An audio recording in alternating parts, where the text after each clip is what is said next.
If you're not listening to Pubcast, the terrorists are winning. That's what Jay Moore says. Welcome to the Pubcast. Sit down and enjoy a pint. Okay, welcome to the Pubcast. In this episode, Eric and Allison join me to break down the Terminator, the 1984 classic that stars Arnold Schwarzenegger in his breakout film. This one went a little bit long, and I thought it was going to be short. I thought we might get this thing under an hour, but it didn't really work out that way. We had a lot of tangents and different things we went into, but one of them you'll hear at the beginning of the episode. We do talk about 1984 as maybe one of the best movie years, so check that out toward the top of the show, and that's something I think we'll revisit in future episodes where we discuss maybe what is the best movie year, or the top three, or what are the Hall of Fame movie years, or whatever. So anyway, tune in, listen, and check out our breakdown of The Terminator. The Terminator, 1984. We've got the IMDb plot, which is always my favorite because it's so dry. A human soldier is sent from 2029 to 1984 to stop an almost indestructible cyborg killing machine, sent from the same year, which has been programmed to execute a young woman whose unborn son is the key to humanity's future salvation. Pretty cut and dried there. That works. I like killing machine, though. I know. Because in this case, it's literal as opposed to the figurative. Right. Well, that's like Jaws. Yeah. The killing machine or eating machine. So where were you? When did you first see it? What was your reaction? What impact did it have to you when you first saw, or when you first even heard of the Terminator? Because I definitely did not see this in the theater. I was old enough, technically, I think. Yeah, like 11. It was 84, right? Yeah. Yeah, so like it would have been for us like 5th grade. 2nd grade for me. Yeah. I didn't see it in the theater. It probably would have been close to middle school or high school that I first saw it, and I was never big into kind of scary movies. Not that this is necessarily scary, but it was probably lower on my list of movies to watch. I feel like it was high school that I saw it. Yeah, it is rated R, so our parents would have had to be a little fast and loose with the rules if we bring us in there. No, I remember definitely not seeing it, but seeing all the commercials. Right. And definitely wanting to see it. I mean, some crazy robot from the future. Right. That looks like some wild Austrian bodybuilder. Right. Coming back to kill people sounded fantastic to me. But I don't remember the first time I saw it. It was certainly on TV or cable or whatever. But I remember it being like in and around pop culture forever before I even saw it. Like it was. Agreed. I'll be back. Right. Schwarzenegger. The first time I saw it, you were speaking of parents being fast and loose with the rule while letting us watch it. This was in a time where I was probably around 12 or 13, and my dad was in a phase where he and I were renting a lot of movies, a lot of like the Schwarzenegger type movies, and Dad's catchphrase for all these movies was violence for the sake of violence. Yeah. And it was just one of those movies that we rented, like Predator and RoboCop, and went through all those types of movies. And somewhere in there, we rented the Terminator. Whenever my dad would do that, where he would have me sit down and watch a movie that I was probably too young for, and had things happening in it that I was too young for, like this one, he would always be really specific about telling me that this is just a movie. This is, that's not real blood. That's not, Of course he did. Of course. But he would, that's special effects. That's foam latex. They're building this. That's like a model. That's a this. That's a that. He was always really like overly cautious about that. I'm like, okay. After the first time, I got it, and then after the 37th time, I'm like, yeah, of course. I just imagine him putting his hand gently on your shoulder, saying, "Son." Definitely not like that. Yeah, it's great. All right, the first time, good. Yeah. Oh, I got none of that. Yeah. You got prepped with violence for the sake of violence. Yes. Yeah, totally. So, Rotten Tomatoes score. What do we think? We'll start with the critics. What do we think the critics on Rotten Tomatoes give it? And what then did the audience give it? Okay. Critics, I'm going to go with 76. Critics, 76. Eric? Critics, I will go 84. All right. This surprise the hell out of me. Again, the Rotten Tomatoes stuff, we got to take with a grain of salt. I don't know the algorithm they're working off of or how this whole thing works, but Rotten Tomato critics, 100%. What? 100%. That seems a bit high for the Terminator, but okay. So the critics gave it 100%. What did the audience give it? I don't know how you predict that. I know our usual theory is that the audience likes it more, but you can't do 115%. And I think our theory of the audience is more lenient. I don't think it's worked for us yet. I don't think we've gotten it right yet. No, we've always been wrong. Yeah. That's the hallmark of this podcast is we're wrong about almost everything. So like I can't ever win my own game. We're never right about any of these facts. I am blown away by 100% on critics. I'm blown away by that. It's insane. Yeah, I knew critics. I know it was well received by critics, but for it to run the board is insane to me. One of these days, we'll do a look at Rotten Tomatoes and what movies got 100% and what got zeros or like the extremes. I bet you Godfather didn't get 100%. Right. I bet you what's the most liked movie? Forrest Gump. I don't. Whatever it would be. Like the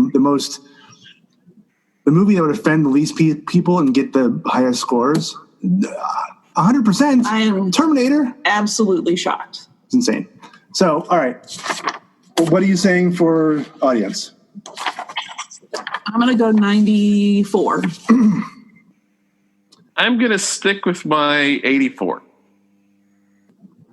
Split the difference. Audience score of 89%. That seems about right. Yeah. That seems right. If the critics score, I don't know. Critics should be about 81. I don't know. I can't imagine them being higher than that. The fucking Terminator. All right. Fascinating. Now let's get into some fun facts here. Okay. So I'm trying to whittle these down because this section of the podcast often gets a little tedious. So if I get too far in the weeds, cut me off. Okay. But I've got a new thing at the top I want to do. We've done part of this once, and that's the box office. And then I want to compare it to the highest grossing box office of that year. Okay. So the budget for the Terminator was $6.4 million in 1984 or 83 or whenever they shot it. Right. That's a big box office, but I mean, it's a big budget, but it's not enormous. Right. Not even for that time. Domestic, it made $38 million. International, it made 40. So a total of 78. What? Okay, what is do they give like a current day equivalent? I'm trying to remember. Like Jaws was much higher than that. So I'll tell you, in 1984, so its domestic earning was 38. I'm just doing domestic because whatever. Terminator was ranked number 21 for the year. Really? Yeah.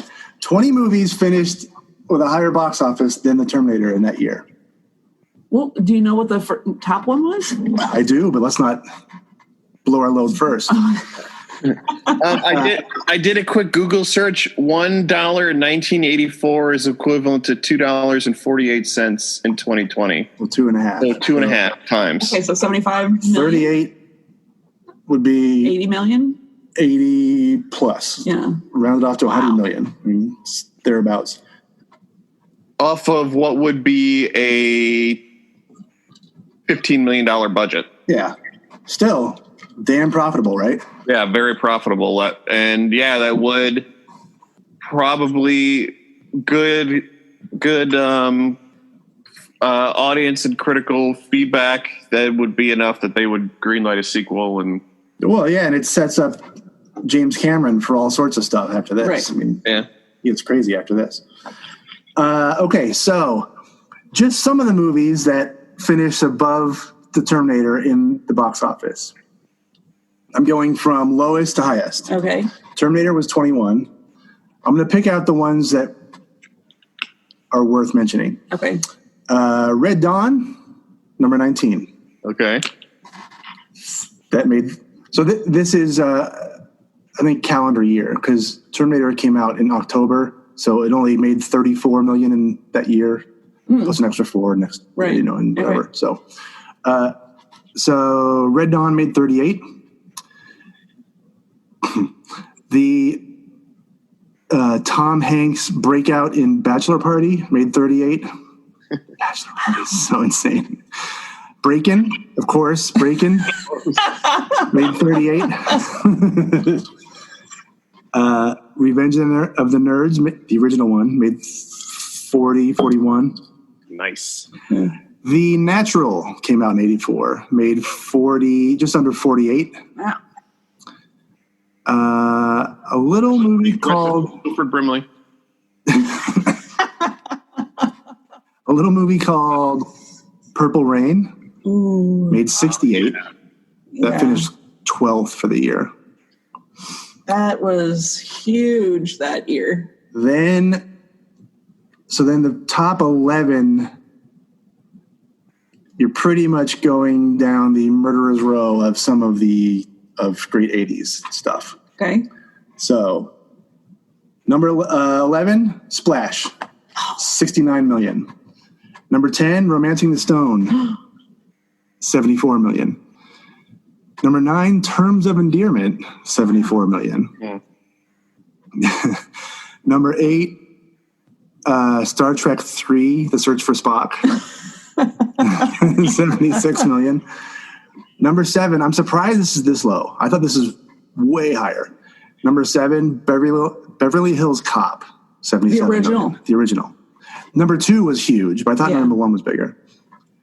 Number 6, Footloose, 80 million. Number 5, the original Police Academy, 81. Number 4, the original Karate Kid, 90 million. Number 3, these box office grosses are big for 84, or for the 80s. Number 3, Gremlins. Oh my God. 148 million. Oh my God. In 84.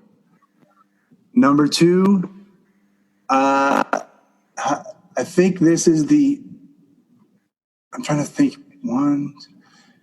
This is one of 2 movies that my dad went to during my childhood. Whoa. One was Superman. Yep. One was Indiana Jones and the Temple of Doom. Is that 84? 84. Grossed $179 million. Number 1 movie for 1984. Yeah. with a gross of $220 million. In 84. In 84. So that's, call it $500 million. Right. Ghostbusters. Oh my, 84 was like the greatest year of movies ever. It's got some really good ones in there. It's, Eric, it's like the whole Out of Blue collection, like right there in 84. Yes, I'm quite sure there's still It's a ton. a VHS cassette of each of those movies that we taped off of television. Right. Now, I'll throw out some ones. I won't talk about the gross, but just the names that also came lower than the Terminator that are worth mentioning. Conan the Destroyer, also a Schwarzenegger movie. Wow. The Last Starfighter, Eric. Sweet. Fantastic. Oh, yeah. Cannonball Run. Guardians of the Galaxy owes everything to that movie. The Last Starfighter? Yeah, it does. Cannonball Run 2, which is awesome. God. The Muppets Take Manhattan. Yes. Scarface. Wow. Yeah. Yentl. Why did that get a laugh? I don't know. It's so funny. I'm laughing because Eric laughed so hard. 16 Candles. What number was that? Number 37. $23 million. Let's see. Top Secret. Oh my God. The Never Ending Story. Oh my God. Bastion, please. Dune. Which we can call the original Dune, I guess. Yeah. Firestarter. Oh my God. Amadeus. Oh my God. Beat Street. Eric, 84, seriously. Supergirl. Starman. Throwing in Amadeus on this list. Oh my God. The Big Chill. That was 84 also? Ranked number 65. Yeah, Amadeus was the best picture winner that year. Yeah, and that grossed, it's like ranked 56th. So we could go forever on this list because there's a lot of things going on here. Wow. A little movie called Cloak and Dagger. I don't know that one. Oh, really? No. It's what's his name? Elliot from E.T. That was his big follow-up to E.T. Oh, that doesn't help. Dabney Coleman as a imaginary spy. It's fantastic. Wow. Is it a comedy? Yeah, kind of. Not really. All right. Yeah. Oh, it's not good, but I saw it when I was 10 years old or something. Right. So, and that's about. Johnny Dangerously. That's a good one. Nightmare on Elm Street. Wow. Breakin' 2, Electric Boogaloo. No, that can't. Breakin' and Breakin' 2. They came out in the same year? How is that possible? Maybe it was made like Kill Bill 1 and 2, like made at the same time. They had to break it up because it was just too big to put in one film. The Adventures of Buckaroo Banzai They did both come out in 1984. That's ludicrous.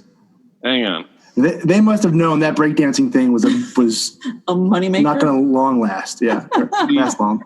Breakin' came out in May. Breakin' 2 came out in December. Yeah. Wow. Good Lord. It's like Just in time for Christmas, December 21st. Merry Christmas, Breakin' 2, Electric Boogaloo. And the final one I'm mentioning for 1984, just to cap off a Hall of Fame year, A Christmas Story. Wow. 1984. It's a huge year. Basically made nothing, but yeah. Well, I'm not mentioning Sheena. Meatballs Part 2. I mean, come on. All right. So that's that. That's interesting. I know, all kinds of crazy stuff. But of all, I mean, you think of the Terminator and you think it was... You think it would be one of the top 10. Yeah. Right? One of the biggest of the year. Nope. Wow. The idea for the Terminator came to James Cameron, who wrote it and directed it. While he was stressed, feverish, and bedridden in Rome working on Piranha 2. Yeah, I saw that. I think I saw Piranha. I don't think I ever saw Piranha 2. Jaws ripoff. Mm-hmm. James Cameron sold the rights to the Terminator to producer Gail Ann Hurd, his future wife, for only $1, under the condition that he be able to direct it and execute it his way. That's kind of cool. Mm-hmm. I believe in this so much.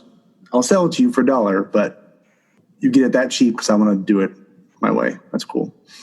The studio, who was the studio? I don't know. Orion? Well, let's find out. It was Orion. The studio did not make any suggestions to Cameron, had no notes, but the one note they did make was for him to write in a dog sidekick for the Terminator. Mm-hmm. Would it be a robot dog? It would have to be, right? Or was it the German Shepherd that was in the final scene with Sarah Connor? I have a bit of trivia about that. Oh, was his name Cooper? No. Oh. All right. James Cameron's original story idea was much more elaborate and involved Skynet sending 2 Terminators back in time.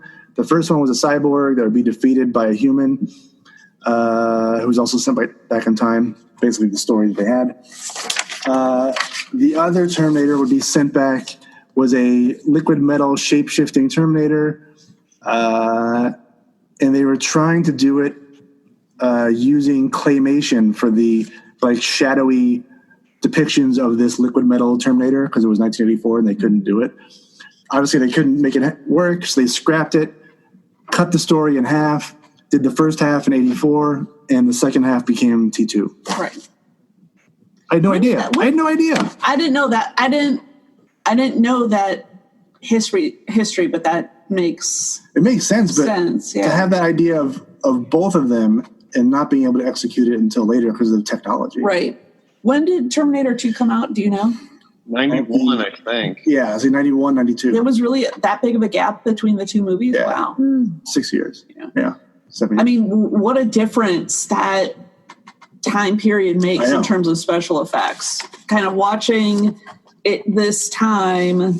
Well, and in between weekend, or right before was The Abyss by James Cameron, where he learned how to do that liquid sort of. Yeah, he made Abyss was his movie right before Terminator 2. Yeah. He made Terminator, then Aliens, then The Abyss, then Terminator 2.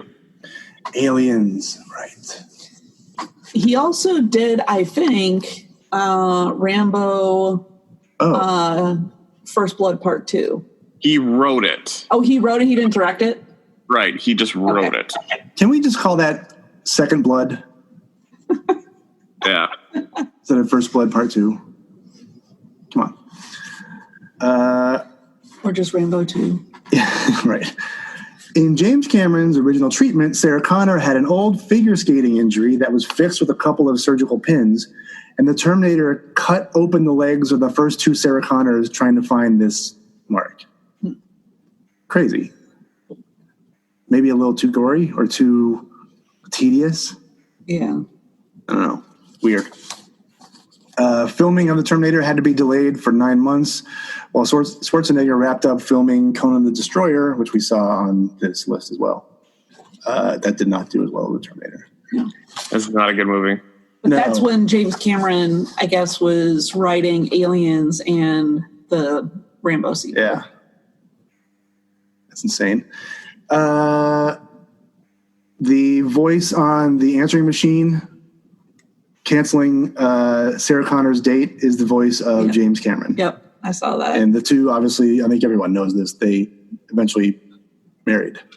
They were married in like the mid-90s, I think. Late 90s. Schwarzenegger, the Terminator, only has 14 lines in the movie. Yeah. He does not have to speak. No. We'll get in Conan the Barbarian. He had 24. I saw that. Conan the Barbarian. Yes. Yeah. That he saw that and he wanted, like, he was really trying to. He was trying to be Kyle Reese. Yeah. He wanted to be the young hero, and then they realized he couldn't really handle it. In the scene where Sarah and Reese leave the bridge, it's not actually fog hanging in the air. It's a thick mist of bug spray because there was a big, I don't know, fly situation going on there. And the iconic line, "I'll be back," was actually scripted as "I'll come back." It doesn't quite have the same ring as the other one. Well, and on that line, apparently Arnold Schwarzenegger tried to make the recommendation for it to be "I will be back" or "I will come back," and not have it be a contraction because he thought it would sound more robot-like, that they wouldn't be so casual. And James Cameron's response was, "I don't tell you how to act, you don't tell me how to write." Hell yeah. I love stuff like that. Arnold, go lift weights in the corner and shut up. And just do what I said to do. Right. Yeah. Any other trivia you guys want to throw out? I've got a couple, but Eric, maybe you have some that you want to say first. No, give me a second to think, and maybe I will, but go ahead with yours. So at the police station, when the lieutenant says there are 30 cops here to protect you, you're totally safe. If you do the body count, 30 cops are killed. 30 cops are killed. That's good. Yeah. That's good. The dog at the Tiki hotel or motel that she has at the end is James Cameron's actual dog. Wait, the one in the Jeep? Yeah. Yeah. That was at the motel that barked at the Terminator. That's his dog. Yeah. And this is so good. So the code, like when you're seeing the Terminator's kind of inner screen where it's red and it's got all the code, that's actual code from an Apple II, that if you type in a certain program line, you can run the Terminator Oh my thing. God. Yeah. Apple II. That's hilarious. And that the last one I have is that the bar where she's hiding out, Tech Noir, right, was something that he built, and he really saw the movie creating a new genre called Tech Noir. Tech Noir, yeah. And as they were building the set or the bar for the movie, a lot of people thought it was a real place, and they kept trying to go in and they keep kicking people out. But he was really was real specific on the name and the look and everything, because he really saw he was really trying to go for that noir, gritty film, but have this kind of high, sci-fi tech component to it. I love the stories of like the indie film or the inexpensive film where they have to like do things on the cheap, and then people like they use like random people walking around as extras and don't even tell them that they're in the movie. And I love that stuff. Right. Eric, any? Yeah. First of all, someone should make the bar should make a Tech Noir bar. Oh yeah. It's like somebody made, just like how there's the Regal Beagle in Chicago. Somebody should make Tech Noir. Yeah. Piece of trivia that I thought was cool, getting back to kind of how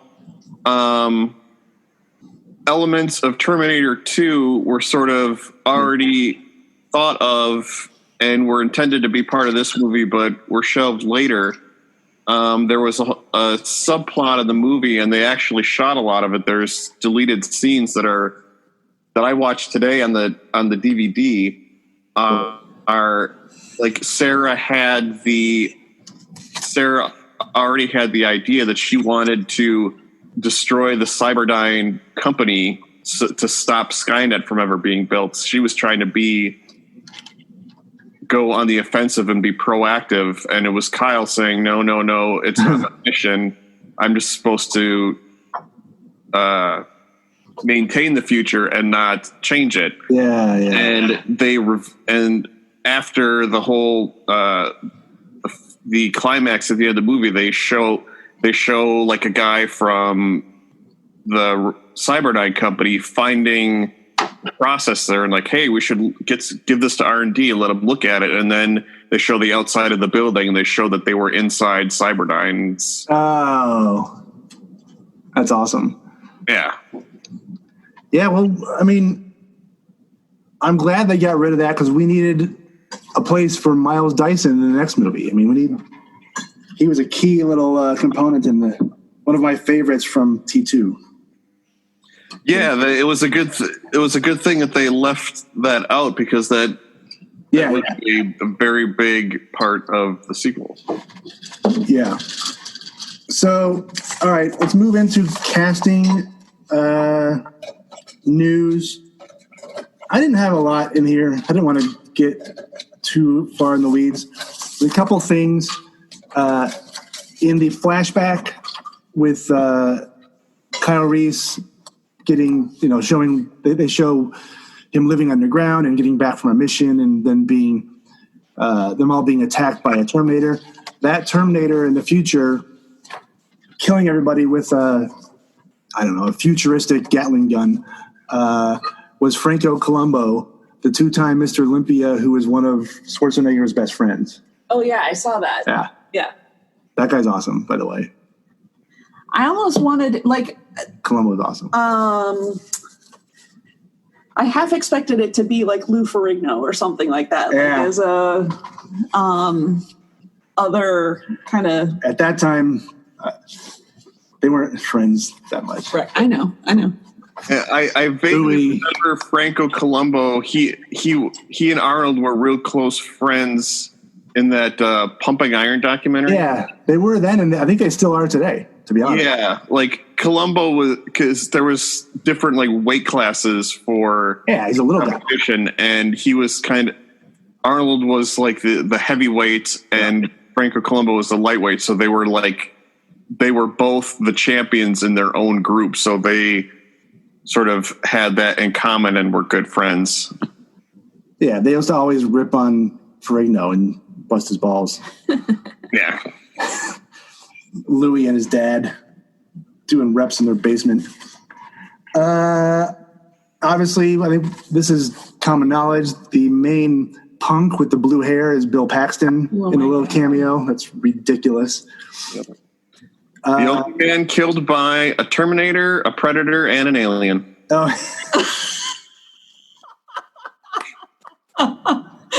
Oh my God, so good. Oh yeah. So good. People who almost played the Terminator, take this with a grain of salt. Who knows how real these are, but Mel Gibson and O.J. Simpson. Mel Gibson turned it down. O.J., they said, was too nice. Yeah. But apparently there was some a few years comic book version of the Terminator came out later, and they used sort of his likeness after the whole O.J.? Yeah. The murder situation. Yeah. Oh, really? Yeah. They put him in a comic book? Well, it was Terminator, but they kind of used his likeness. But yeah. Good God almighty. I only have two possibilities for Kyle Reese. One was Schwarzenegger. He wanted to play that character and couldn't do it. The other one was Sting. Apparently Sting was considered for... Sting? Kyle Reese, yeah. He was in Dune, so he was sort of... Oh, Dune, that's right. Which also came out that year. There must have been a scheduling That's right. He's very in demand. I have one bit of trivia. I didn't find it anywhere, but I happen to know this by listening. One of the producers on the Adam Carolla podcast is the nephew of Michael Biehn, who is Kyle Reese. So Kyle Reese's nephew is the producer on Adam Carolla's podcast. Wow. That's deep trivia. Yeah. You had a bit of trivia on Michael Biehn, Eric. It's not really trivia, but what he was in. Oh yeah, Michael Biehn was in Grease of all movies. Really? Yeah, he was a jock. He was in two scenes, I think. He was one of the guys on the basketball court when Travolta was trying out for the basketball team. And there's the scene when they're in the biology lab and Kaneki puts the frog in what's her face's purse and she freaks out and screams. He's sitting at the table with her. Did you go back and look? I'm just curious. I didn't watch the movie. I looked through, like, there was IMDb had photos. Oh, got it. Of those two scenes. Because was it his birthday recently? Is that how Michael that came Biehn? up? What? Yeah. Yeah, it was Michael Bihn's birthday. We are timely on this podcast. And Eric had texted that day this bit about Grease. I'm like, oh my God, you're wasting trivia. Yeah, no kidding. He's like, wait, are we doing the Terminator? Keep that to yourself, man. Before I knew we were doing the Terminator. Everything's a possible podcast. All right. Well, let's jump into recasturbate. Better close the door. It's time to recasturbate. I found this one more difficult than I expected. Me too. Just like Jaws, there's really only 3 characters, and everybody else is highly replaceable and doesn't even matter. Right. But we will try to round it out as best as we can. Okay. Before we even start, I want to give special attention to Dr. Pete Silberman, who's one of my favorite character actor guys. Yep. I don't know. I couldn't even tell you what he's in or what he plays or anything, but he's in a lot of stuff, and you always notice him whenever he's on screen. Totally. He's fantastic. Yeah. I went down a deep hole this afternoon about actors who, whenever they're in a film, they make it better. And there are all these different character actors that play like little bit parts here and there. And it's like, oh yeah, that person's really awesome. But it's hard to like, okay, what were they in? And yeah, the Bill Simmons on the rewatchables, they have a category called That Guy. And he's one of the guys for sure. For sure. Oh my God. He's got 277 acting credits. And the actor's name is Earl Bowen, just so everybody knows. He's good. He's in everything. He's in tons of like sitcoms and like all kinds of stuff.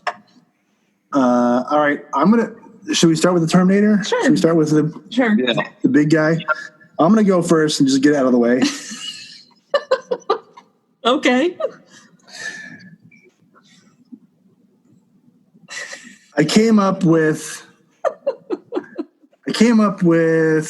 three or four options for the Terminator to recast with current actors. Right. Of course, the first one's Tom Hardy. It has to be Tom Hardy. Of course. Yeah. No. It's Tom Hardy. No. Tom Hardy. No. He is the Terminator in Terminator 2.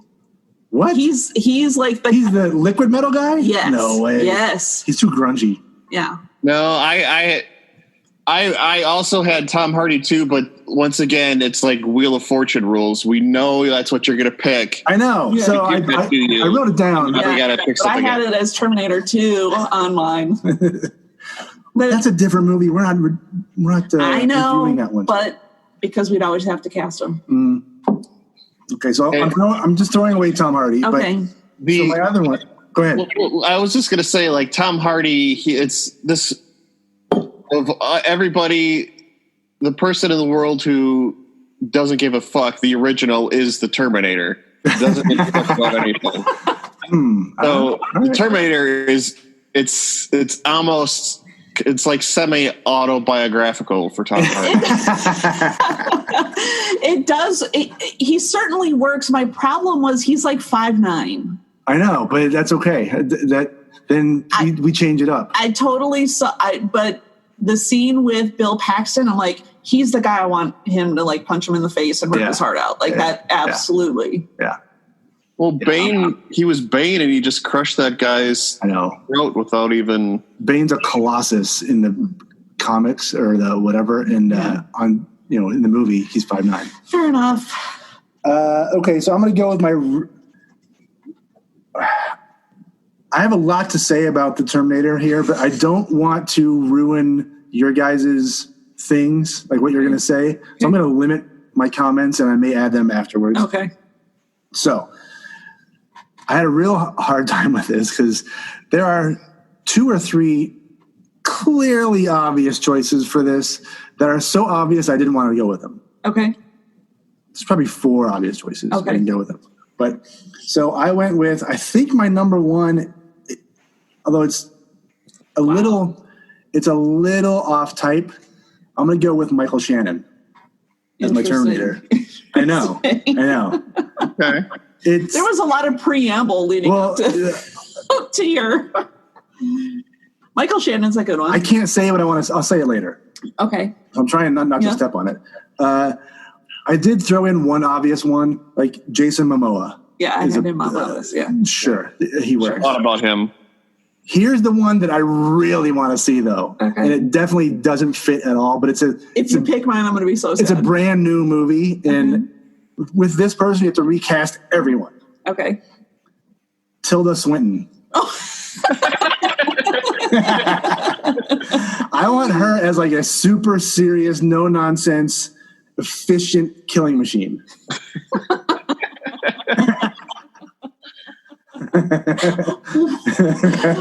Wow. So Wes Anderson is going to be directing this. Yeah. I'm saying rework the whole franchise. Oh my word. It's a reset. Forget everything previous existed. We are doing the Tilda Swinton Terminator. Oh my God. Wes Anderson's Terminator. Yeah. So that's the one that I like. Tilda Swinton. Oh my God. All right. Eric? Eric, you're up. All right. Yeah, I had went through a couple of like would be obvious choices. Like I thought about The Rock. I did think about Jason Momoa. John Cena crossed my mind, but I settled on my number 1 would be Terry Crews. Yeah, that's a good one. Oh. I considered him for a different part as well. Got it. But yeah, Terry Crews would be good. So I had Jason Momoa on my. Wait. Oh, I thought he gave 3. Oh, he did. I did. Yeah. Okay. Never mind. Yeah. Good. So I had Jason Momoa on my list. I have one that's a kind of in the same vein, I guess, as Schwarzenegger, and then the other one made me laugh out loud thinking of it, but I think it could work. So the one that's kind of same vein is Henry Cavill. Yeah. Yeah. I did think of him. When you're casting this part, I think I had trouble with this. Some of these actors are too attractive. They're not sort of, because Schwarzenegger was just unique enough that I thought he'd fit better. I think that was my trouble. Yeah. Like I'm like, oh, it couldn't be Cavill, it couldn't be Hemsworth. I'm like, no. So my other one that I thought of is Adam Driver.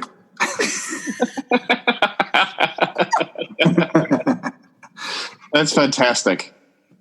That is fantastic.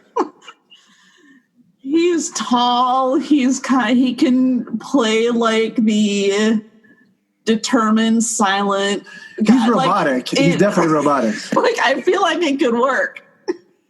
But when I saw it, I'm like, oh my God, and I started laughing. That's really good. All right. Did you have a third? Well, Jason Momoa was my third. Momoa. Okay. Yeah. So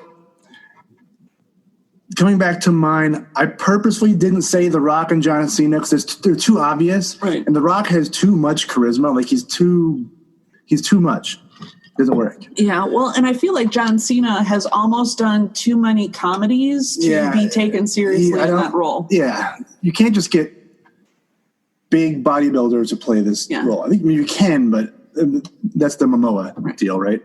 The one I had on here that I think if we go that route, I think this is the one I would actually pick. I'd pick him over Jason Momoa, would be Dave Bautista. Oh, yeah, I thought about him.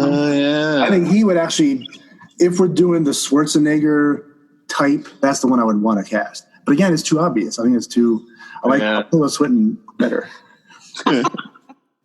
I did consider, although it was one step beyond the Tilda Swinton thing, I think, I was going to say Peter Dinklage. Oh, my God. As the Terminator.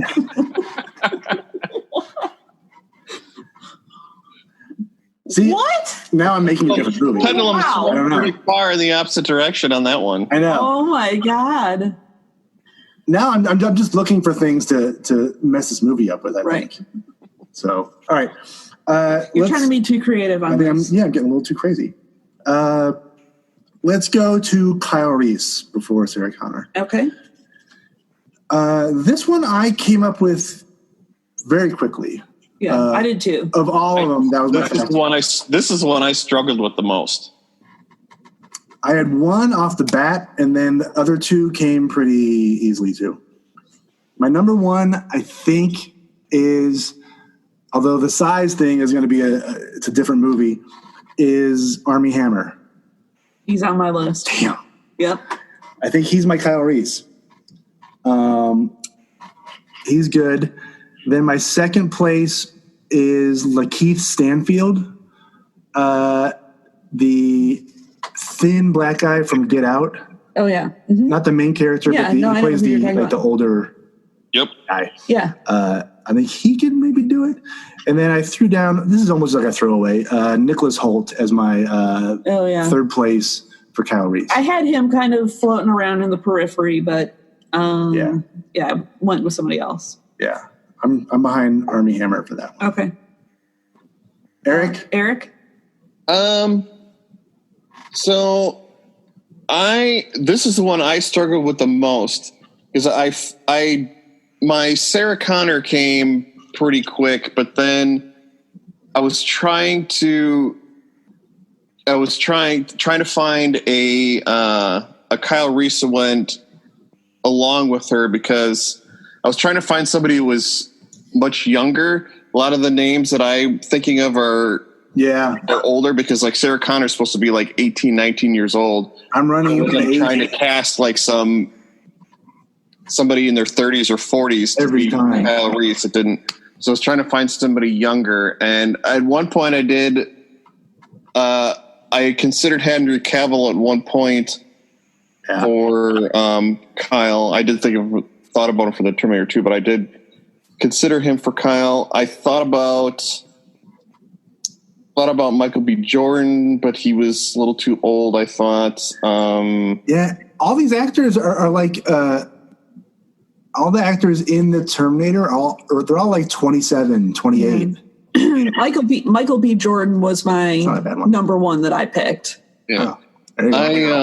I thought about but quickly disregarded because I thought he's too old, and now the turn that his career's taken, he wouldn't really be taken seriously in that part. I thought maybe Zac Efron, but passed very quickly.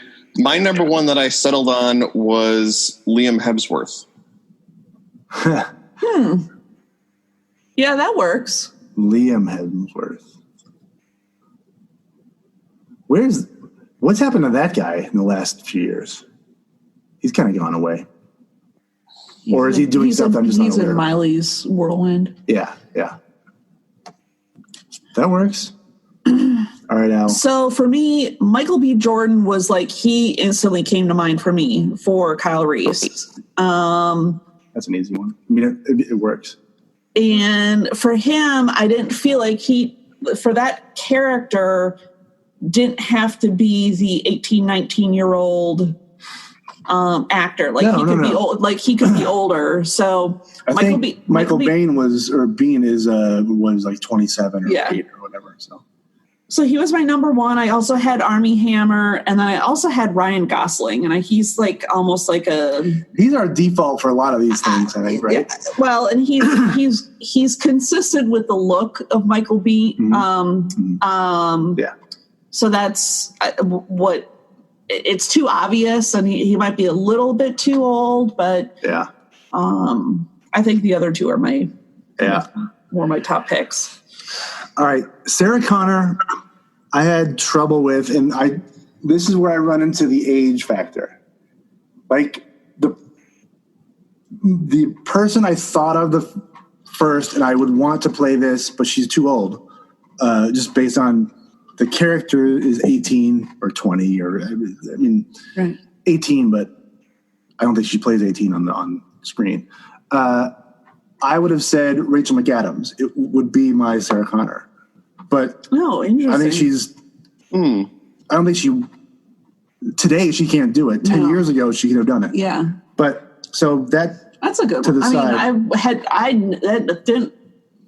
That didn't cross my mind at all, but that would work. I like that 10 one. years ago. Yeah. So the one I went with is Ana de Armas, the girl from Knives Out. I considered her. Oh, yeah. I think she's my Sarah Connor. My backup, I don't love. My backup is just a Hail Mary. It's just it's a throwaway. Saoirse Ronan.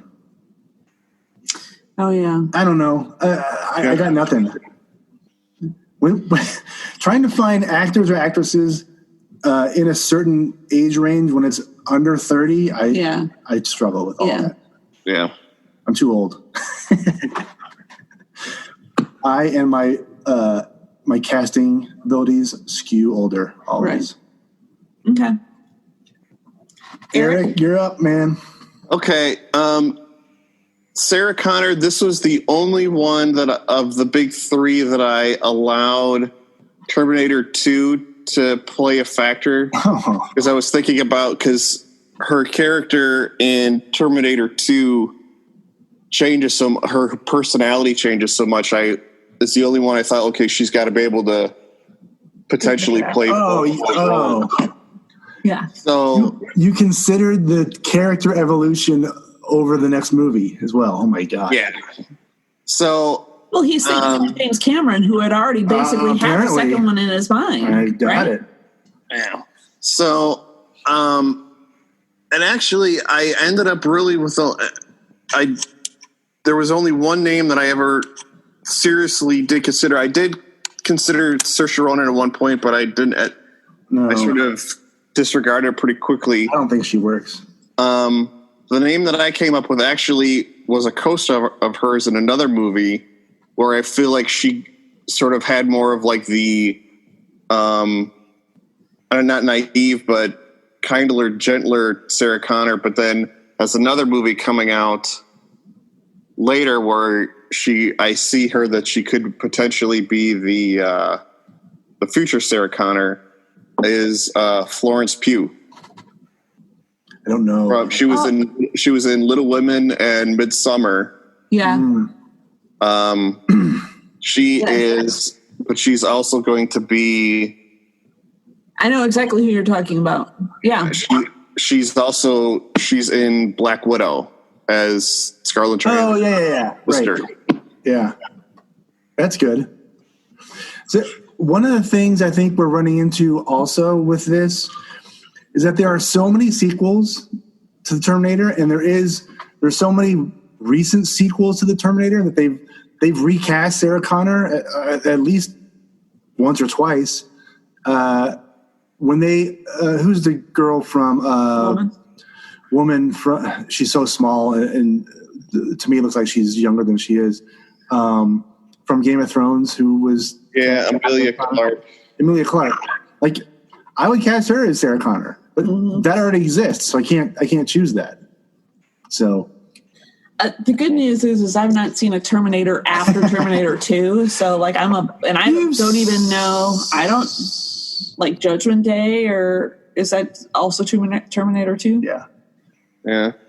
You saw the one with Batman. What's his name? Christian Bale. Christian Bale. No. It's been on our TV when the boys were younger. You saw it. I have no idea. All right.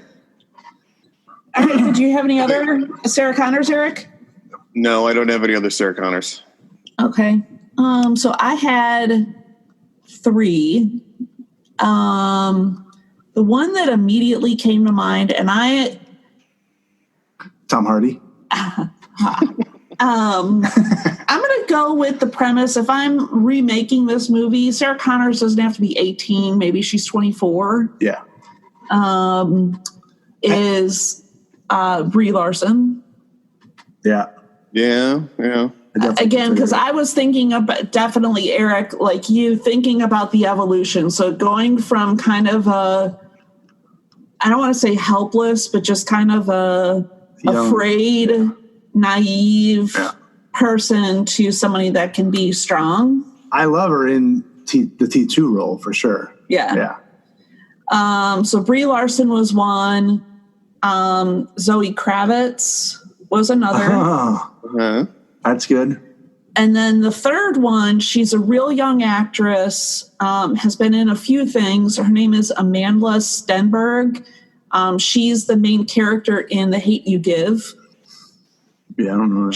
She plays I'm sure. like a senior in high school. Yeah. So she'd be like right around the age of Sarah Connor, and I think that she could that would work. So those were my 3.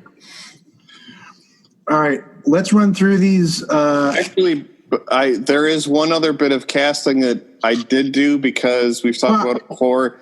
I've got 3 more for sure. We have to put Charlie Day in the movie somewhere. Wait. Hold on to that because I've got 3 more people we're going to cast at least. Oh, okay. We've got Dr. Silberman. Yep. We've got Officer Vukovic, and we've got Detective Traxler. Yep. I did not think about any of those, but okay. Okay, I think those are the 3 other ones that get the most screen time. I don't know how else we do this, but so I'm going to run through mine real quick. You run through yours, and Eric can fill in with Charlie Day. Yes. Dr. Pete Silberman. Yep. We already talked about him. Awesome character actor. I didn't know where to go with this one, so I threw a wild card in first, and this is definitely a wild card. Michael Pena. Oh, yeah. I don't know. It's a different kind of a guy, but I just wanted him in a movie. So I want Michael Pena in every movie. Yeah. I love him. And then my second one was Fred Armisen. Maybe as his doctor. I don't know. So I had 2 also for Dr. Silberman. One was Catherine Hahn. She was in Bad Mom. Yeah. She was, That's good. And the other is Oliver Platt. Yeah. Okay. I just thought of one. I'm saying. What? I thought of a Dr. Silberman. Who? Getting back into like actors that you see everywhere, but you really not necessarily know who they are, but you love. My all-time favorite one of those actors is, and I would put in this role, is Richard Jenkins. What do we know him from? He is John C. Reilly's dad in Step Brothers. Yeah. He was in what else? He's a perfect that guy. Yeah. Yeah, that's a good one. Let's do Officer Vukovic. Is that the lieutenant? The Lance Henriksen role. Yeah. So, the officer as opposed to the detective. Yeah. I went with either the first one I thought fit, but then I liked the second guy better. Paul Dano as my Officer Vukovic or Anthony Mackie. Okay. That guy, I just want to put in movies as well. So I don't care what he is. So funny. So for that role, I'm going to mispronounce her last name. Danai Gurira. She plays Okoye in the Black Panther. Yeah.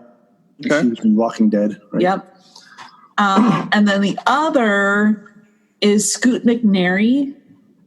He's a character actor. He's been in a ton of things. You would recognize Scoot? his face. Scoot. He was in Narcos Mexico. He was in Argo. He was just, I just watched the show Love Life this week. Yeah, I know he is. Kind of looks like a cop. I know he is, yeah.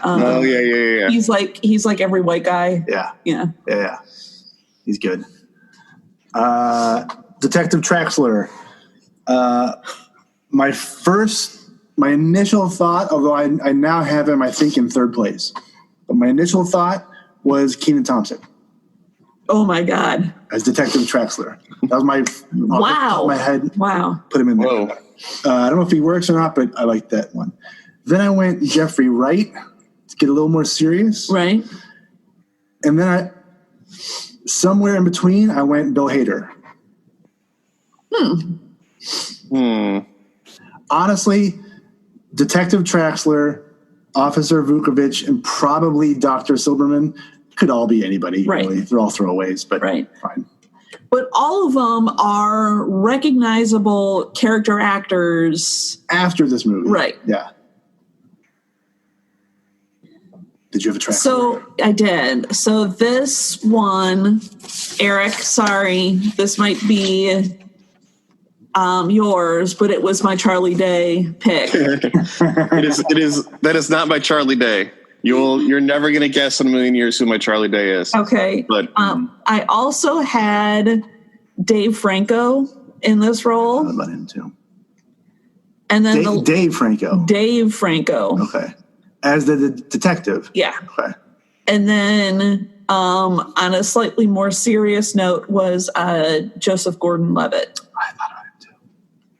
He would make a good cop. I mean, we saw him in Right. Batman or whatever.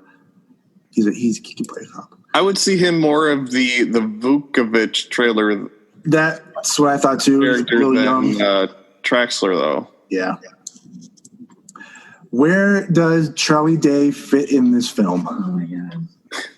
For me, my choice for Charlie Day was he would be the cop who gets his car stolen by Arnold, who walks up on him and smashes his head on the door and tosses Yes. I know exactly the scene. Brendan and I laughed both out loud. started laughing at that. Yeah. Because he feigned his fall before he even reached for him. It was so good. It's the worst acting you've seen. It was so great. And going back to the trivia, the guy who plays that cop is actually one of the screenwriters. Oh, really? Yeah, that and the scene in Terminator 2 when they're fighting in the mall and there's the guy that's got the camera the camera's just firing away. That's the same guy. Oh my God. Well, I hope he's a better. That's why there's kind of, they say that there's kind of that look of recognition on his face because he's seeing the guy again that bash his head against the car. In the movie, he's supposed to be the same cop. Yes. Same guy. Yeah, it's the same guy. Yes. Oh, that's good. That's really good. All right. Memorable scenes and quotable lines. I just went with the quotable lines. The scenes, whatever. There's really just two lines. I'll be back. And then come with me if you want to live. Yeah. Mm-hmm. There's no other quotable, memorable line. Quotable line. We were talking about this earlier today. I had just listened to the Rewatchables episode. They did Teen Wolf because Teen Wolf is 35 years old as well, or 30. Had some anniversary, 30 years old, something. And apparently, I mean, take this with a grain of salt as well, but the scene where Michael J. Fox looks in the mirror and sort of wolfs out in the bathroom Yeah. was mildly inspired by the Schwarzenegger Terminator looking in the mirror, taking out his eyeball. Because they came out a year apart. Okay. You don't believe me? No. I don't know if I believe it either. What? You read that somewhere? They said that on the podcast. That They may have just been speculating, but that was their thing. So see the whole. I don't pull out the only scene. The only scene that's memorable in this movie to me is when he attacks her or tries to get her in the club. Right. When he's shot by 8 shotgun blasts in the chest and gets up for the first time, and then at the end when the metal skeleton gets compressed at the end. Yeah. Other than that, the whole movie is just a blur. No, or is there? Yeah, no. I'm trying. There's no definitive scene that's the Terminator scene. No. Yeah, the Terminator standing up out of the fire when you see that skeleton for the first time. That's I'll give you pretty that. big. I'd say for me, I remember I had mentioned before, Dad rented that movie when I was a kid, and then it was years had gone by. Terminator 2 had come out, and years had gone by before I had rewatched the first Terminator again. And I remember thinking it then, and I was thinking about it as I was watching it again this afternoon. A lot of especially movies from the 80s, some of the action and stuff seems sort of almost slow pace, kind of like a slow pace, and it's just sort of not a lot of punch to it the way you think of action movies today do. But the shootout that starts in the parking garage, where they're shooting back and forth with the shotguns, and then the whole chase scene through the streets, it's just a very well-paced chase scene that I thought was done really well. It's not it's not like an iconic scene, but it's a scene that was done really, really well, and I think still holds up. Yeah. Yeah, it's good. One thing, I don't know if it's I remember paying attention to it today, or noticing it today, that it was just kind of, why did they make a point of showing this? And it's also a bit of trivia. So, when he pulls up to the first Sarah Connor's house and he runs over that semi-truck toy, that is the same model semi-truck that he drives and that explodes later on in the movie from the pipe bomb or whatever. Yeah. Yeah. Mm-hmm. He also drives that in T2, I think, too. The same model? Yeah, with the big flat front. Yeah. Yeah. Okay, would this movie work today? The answer is yes, because they keep making them. Being made. Yeah. Actually, the argument then could be made that it won't work because they keep making it and it keeps failing. I know. It would be released on Netflix, and it would be a Chris Hemsworth vehicle, and everybody would watch it during quarantine. The one difference that they would make is that the future wouldn't only be 40 years in the future. Yeah. I don't know. I know. I was thinking about that when the movie first started. The opening prompt was it's 2029. I'm like, that's only 9 years away. Well, and I said, we're on pace.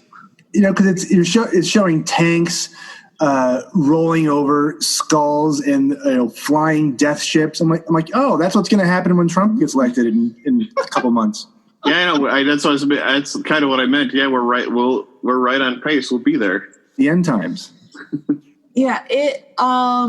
But I think the movies that are written now, when they're talking about the future in a true, futuristic way, it's more realistic that it's got to be a little bit further ahead than 36 years from when the movie was written. That you're going to have flying ships with laser beams flying out of them. 40 years or whatever years in the future is just far enough where it's you can almost do anything because Yeah. Yeah. Right. Yeah. In 1968, Stanley Kubrick had us going to Jupiter. Right. In 2001. Yeah. 2001, we were flying, to all sorts of planets and doing. So this question doesn't fit this movie at all. Would you want to see, or what would you want to see in a sequel if there isn't one already? Who cares? It's been done. It's already been done 10 times, and there's been sequels, there's been prequels. Has there been a prequel? It's been done 10,000 times. Yeah. The prequel's been done? The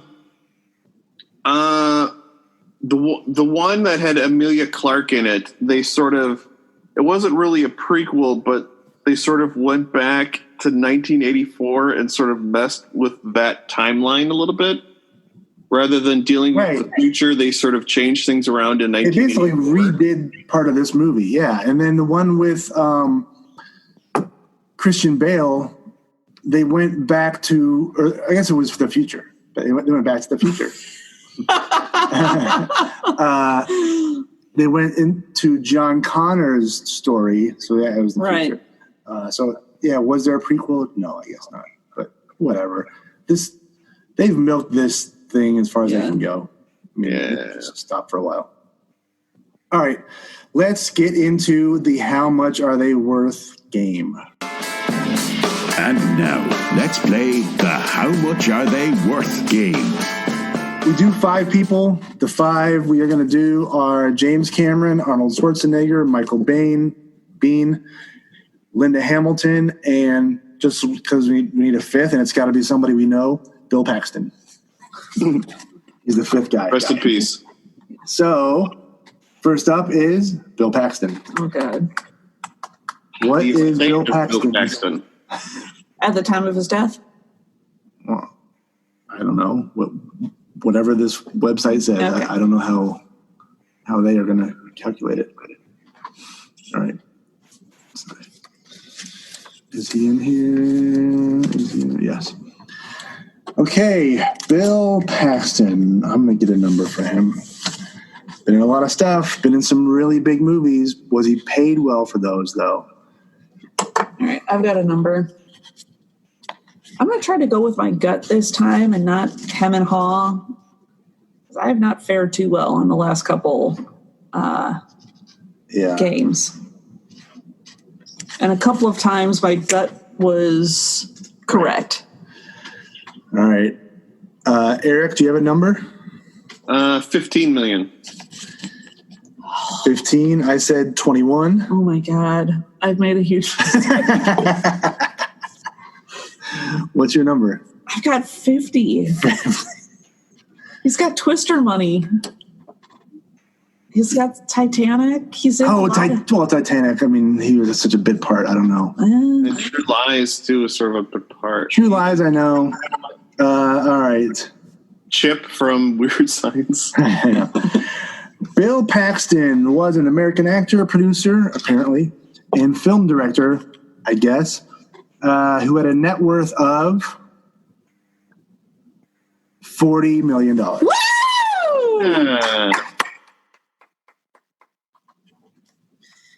Yes! I am back on the board.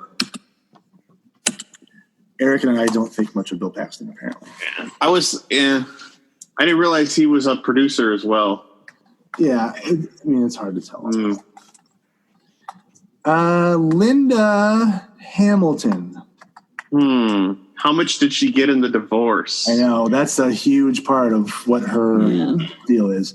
So when I was trying to recast her, my first thought was to recast her with twins because she had a twin or she has a twin, and that was utilized in T2 a little bit.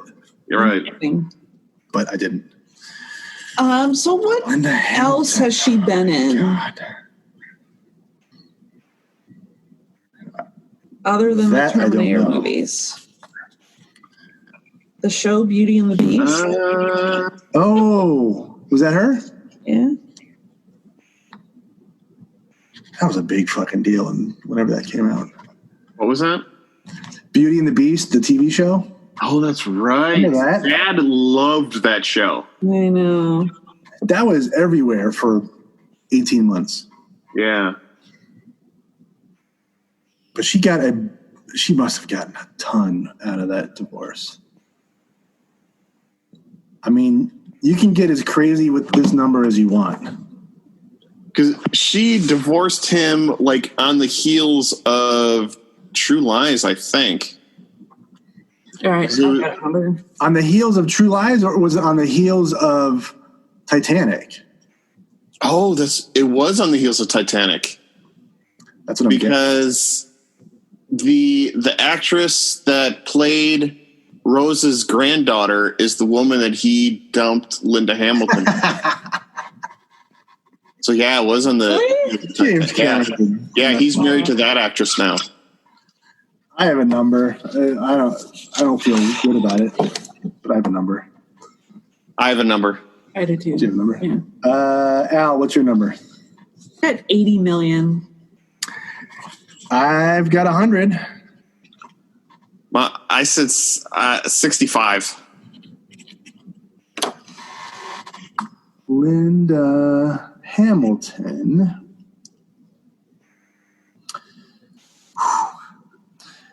Linda Hamilton is an American actress who has a net worth of $70 million. Oh, Eric takes it by a hair. Hmm.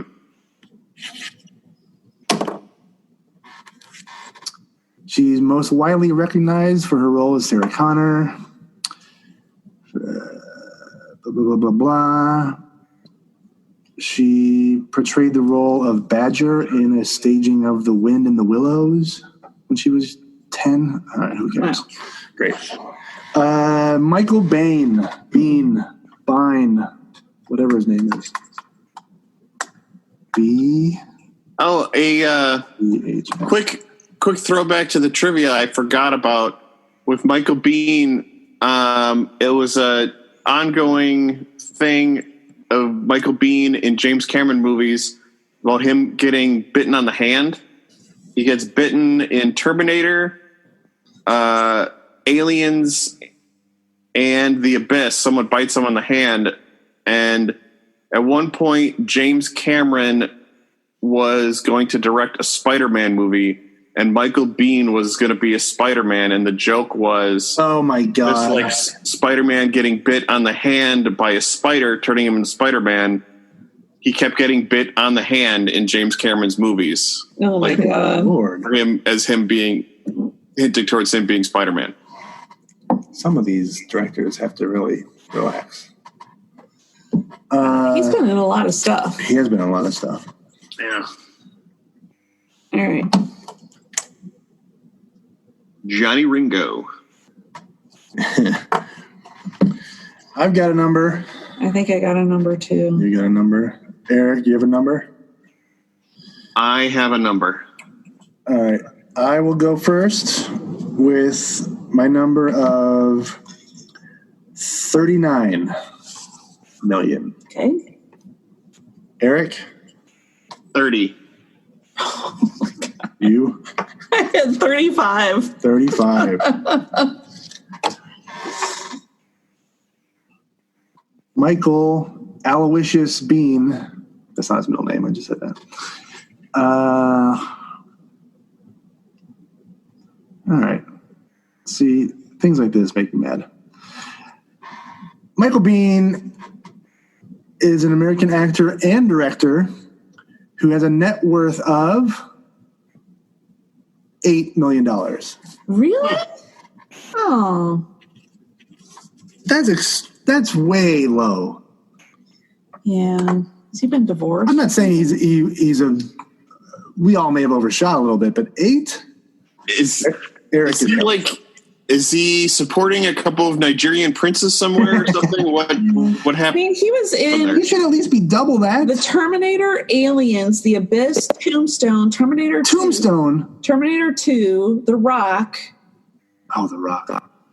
He's always a supporting. Aliens man, though. 3. Still. He was in The Seventh Sign, of course. Oh, he wasn't 7. Grease. Well, that's where the big. I mean, you got to think the syndication alone had to have been. If he's getting points on that, then he should be set. Right. He got screwed by Travolta. There were. I mean, he was in a lot of stuff.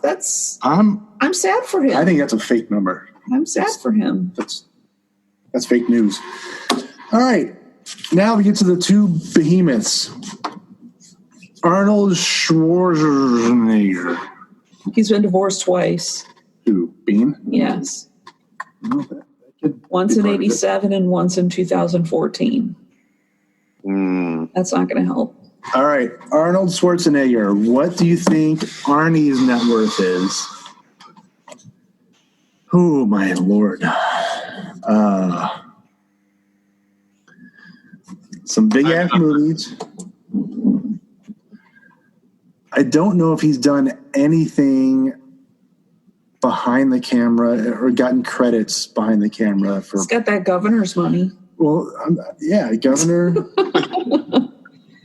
Does he have Maria Shriver? He had Kennedy money. Producing stuff. I don't know if that's Kennedy. I know he has like an MBA, and I think he was, trying to invest his money in other businesses and stuff besides acting. Got the money from Twins. He's got. It's going to come out like he was an early investor in Amazon or something insane like that. Jesus Christ. I mean, this number can get insane. I've already written a number down. Really? With it, yeah. Yeah, I have a number as well. Did you know that he did triplets following Twins? Yes. Yeah, that was supposed to be. I think the deal was that they were going to have Eddie Murphy be the third. Yeah. Isn't that still? That's still a possibility. Right? It's like that's a recent thing that might happen. I'm seeing a picture that has Jason Momoa or Peter Dinklage as possibilities. As like a redo? Yeah. Well, no. Oh. As the triplet. Oh. As I could see them doing Twins again. No, it could be him. A reboot. All right. Do you have a number, Al? Yeah. What's your number? 250 million. 250. Eric, what's your number? That was my number as well. Oh, Eric, damn it. Mine was 201. Wow. I have prices righted you. Accidentally. Okay. Arnold Schwarzenegger. Apparently he was I guess he was an actor, but he's known as a bodybuilder. So,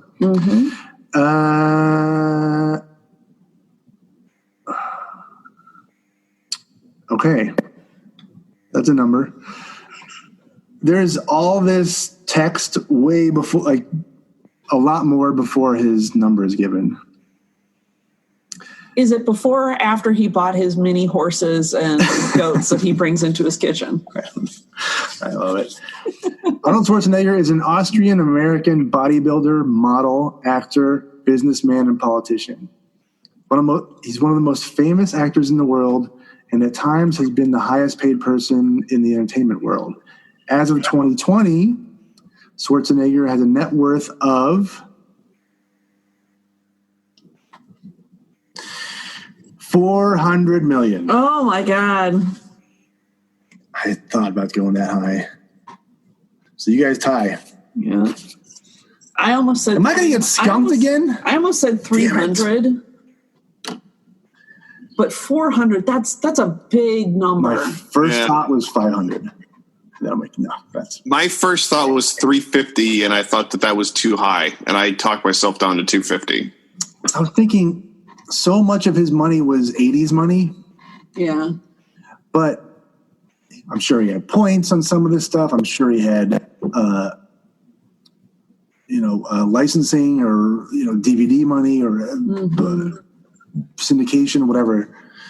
Damn it. All right. I have to get a win. What did you have for it? 201. Oh, yeah. No, that's small. Okay, James Cameron.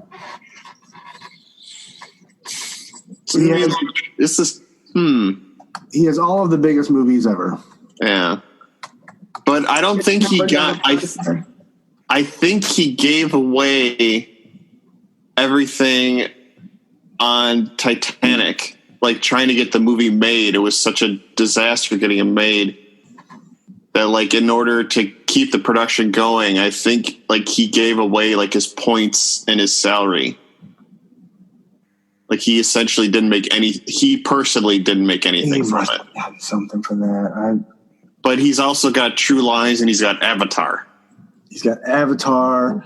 He's got all the National Geographic IMAX stuff. He's got all the actual Titanic stuff. I don't know if that's him investing or if that's him profiting. I have no idea, but he's got Point Break money. He does. He does all that stuff with the Oceanographic Institute. Yeah. I don't know if that's him investing or him getting it. I don't know. It's got to be huge. He did those dives down the was it the Laurentian Abyss? Yeah. And he searched the wreckage of the Bismarck. Yeah. He's all over the bottom of the ocean. Yeah. I was looking for that necklace. If he ever finds that necklace, he's going to really be up there. All right. I think I have a number. I'm not really happy about it, but I think I have a number. Oh, man. I'm maybe regretting my number. Eric, you totally messed me up with your little thing about Titanic. Well, what if he was mistaken? That's always a possibility. It is possible. What if he gave back his fee but kept his points? Making a minor change. All right, I'm ready. Eric, do you have a number? I do. I'll start since I'm way in last place. Eric has 3. Allison has 2 points. I have 0, so I'm out of it. But okay, my number is $444 million. Okay. Eric? 600 billion. See, I wanted to go that track. That was the number I had. I've changed it to 5. I changed it to 5 million or 500 million. Sorry, not 5 million. 500 million. $500 million. I wish you said 500 or 5 million. That'd be great. He did have to give some away. He did have that divorce with Hamilton. He used to be married to Catherine Bigelow too. Really? Yeah. There had to have been a prenup. And Gail Ann Hurd, who he produced. Oh yeah, the $1. Yeah. Okay. So maybe we all made a mistake. These numbers are okay. James Cameron is a Canadian-born director. He's the creative force behind films such as The Terminator, Aliens, Rambo 2, The Abyss, Terminator 2, True Lies, Titanic, and Avatar. In the United States alone, his movies have earned more than $1.9 billion. He has a net worth of $700 million. Isa. Eric takes it. Wow. 4-2. Holy shit. 700. I literally had 600 million on there. I should have stayed with my gut. 700, including 2 divorces. 3. Wow. Trying to think if we've had a bigger number on this podcast before. Did you ever do Spielberg? I think we did. I don't think it was 700. I don't think we ever hit a We billion. had John Williams was 300. I think Spielberg was above that. I don't remember. Spielberg's got to be a billion. I feel like Spielberg's a billionaire. Don't look it up, because one of these days we're going to have it on our list, and we'll. Yeah. Yes. We didn't do Spielberg with Jaws? No. We had too many. We had enough. Or we focused on the actors, basically. Okay. I think we've done Spielberg in previous iterations of this podcast, but I don't know. Yeah. Okay. That's how we ended up with John Williams as opposed to Spielberg. When we do another one of his movies, we'll throw him in there. But all right, 700 million is the time to beat. That is a bunch of money. 3 divorces, and he has 700 still. Wow. All right. Well, any last thoughts on wrapping up? What do we call it? Terminator. My thought when we watched it is it still holds up. It's still really good. The first 25 minutes, you're a little stuck in all the 80s-ness of it, but it's a better movie than I give it credit for being. It's pretty good. Yeah, it's really good. I mean, it's watching the special effects now. It certainly suffers, by comparison to 2020 movies. Arnold prosthetic face thing, that was bad. Well, yeah, it's all like puppets or whatever, but it also feels very Schwarzenegger also when you think about the Total Recall or whatever. Kind of same thing. Too. I know. Although I did like the